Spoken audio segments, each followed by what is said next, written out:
di Pondok Pesantren Rupat Balong El Firdaus. Ini tempat untuk pembesaran PSF, Black Soldier Fly.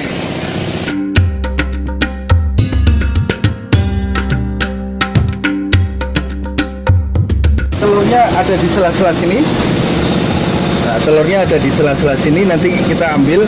Ini kalau ngambil sore ini, supaya pergerakan pada saat pergerakan ini sudah tidak begitu aktif, karena ini PSF aktifnya kalau ada matahari. Nanti kalau sudah sore, kira-kira jam setengah 5, jam 5 sudah diam, dan itu bisa diambil telurnya untuk kemudian kita tetaskan di area yang sebelah lagi.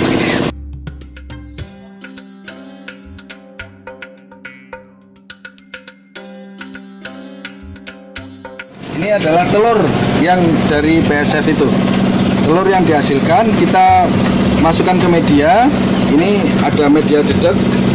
Ya, nanti 3-4 hari kita telur ini akan menetas. Okay. Dan langsung masuk ke media dan langsung makan. Oke. Sampai umur berapa hari, Pak? Ini kira-kira umur 7 sampai 10 hari lah. 7 sampai 10 hari. Ya, 7 sampai 10 hari.